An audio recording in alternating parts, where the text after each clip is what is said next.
Welcome to phase three, channeling purpose, where you get to stack what you've learned and build upon that progressively. Bring your values and your purpose as part of your safety plan. You can use them as a filter in life. If you get a question that you feel a little stuck on, use your somatic experience and use your values and your newly found purpose statement to help you. A hack for me, and I invite you to use it as well. Sometimes I use it in real life. Definitely use it as you are practicing what you've learned here today and see how it feels. If you get stuck on a question, speak out the feelings. Oh, this is making me feel this physically or emotionally. I notice this showing up. And try to answer the question after that.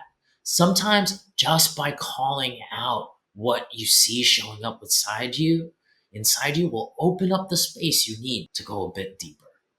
When you go deeper into those questions, you may see that a challenging moment may show up. That's what we're here to do. Let's dive into this in phase three, channeling purpose.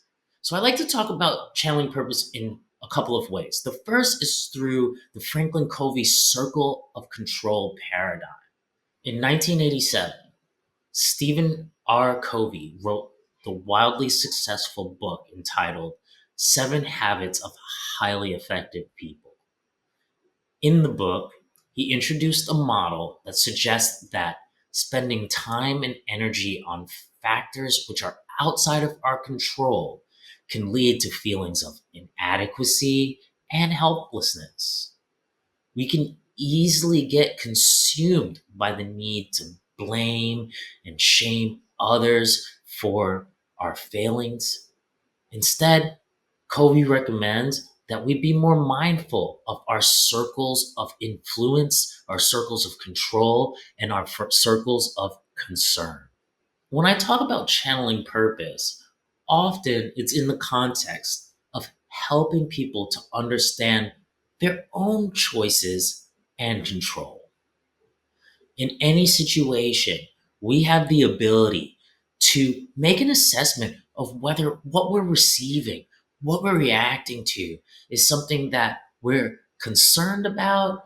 Is it something that we can influence in some way, or is it something that we can control? Start to ask yourself that question with everything that you encounter. The things that we can control are the things that we can actively try to influence a reaction, a mood, an outcome. We can influence that within ourselves, how we react, a mood, an outcome. The things we influence, we don't have direct control over. But oftentimes, if we focus on the things that we can control, actually, what we will find, like how we communicate, how we show up, how we spend the time and attention that we have with the people that matter to us, we can actually affect, in a way, the things that are within our sphere of influence. We have to focus still on the things that we control. The things that are outside of both of those circles, the things that we may be concerned about, but we really have no influence and no direct control over, if we spend a lot of time focusing in those things and with our energy in those things that we're concerned about but can't affect, perhaps that's the news, maybe that's a friend that we've tried to support in the past or tried to give some advice through a situation and they continue to do the same thing. It's a hard truth, but perhaps your energy is being wasted and it's time to move on. If you're overly concerned with the things that are outside of your control and influence, it's going to pull you away from the things that you can control. The more you tend to the things that you can control, you more actively expand your circle of influence. So, this model would suggest that the more you ignore the things that you may be concerned about, but you're too far removed from to affect, the more you can spend your energy towards the things that matter most to you. Got that? Circles of control, influence, and concern. Now, the other way I like to think about channeling purpose is around energy investment. And this paradigm brings you into channeling your purpose, spending your time, spending your energy in a way that will bring about happiness. So, the way to do that is by starting with self, growing a deeper understanding of yourself, your emotional conditionings, your emotional mapping, how you track that. You can actually then decide, okay, what I'm feeling, maybe this is wasteful. Let me redirect it a bit. You can notice your patterns. Do I escape from emotions through procrastination, through numbing in some way, video games or food or shopping, or perhaps my reactions towards people? It's something that I want to catch, or when I have my dwelling on it, I want to catch my ability to not dwell in shame. The more we enhance our self awareness and our relationship with ourselves, is the more we can create the capacity to intentionally engage with others, with environments, with our relationships, with the people that we spend our time with.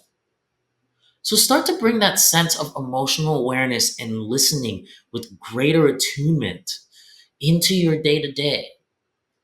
But also, as you're listening to that emotional attunement, start to think about your values. How are your actions? How are the people you engage with falling within or outside of what is important to you today? Start to notice that some relationships are easier to embrace than others. Listen to that. Listen, for a personal example, for me, I had a lot of work to do with my parents. I still do. I had to learn first how to love myself better.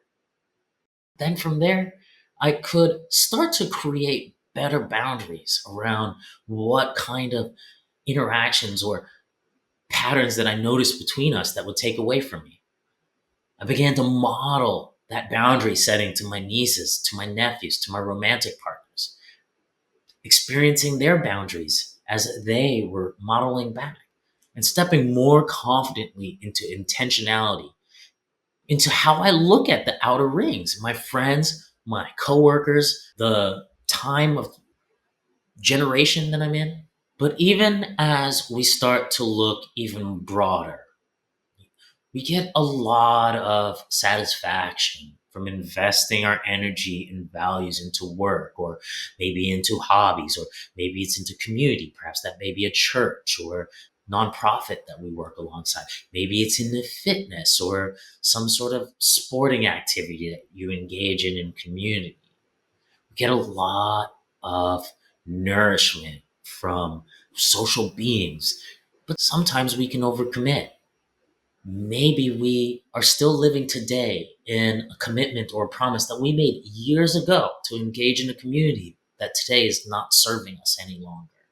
And the way, perhaps even the way that community engages back with us is no longer matching our values or feeling nourishing within our systems, within our nervous systems. These are signs that our choices of how we spend our time may be out of line with our values today. We change. We all change.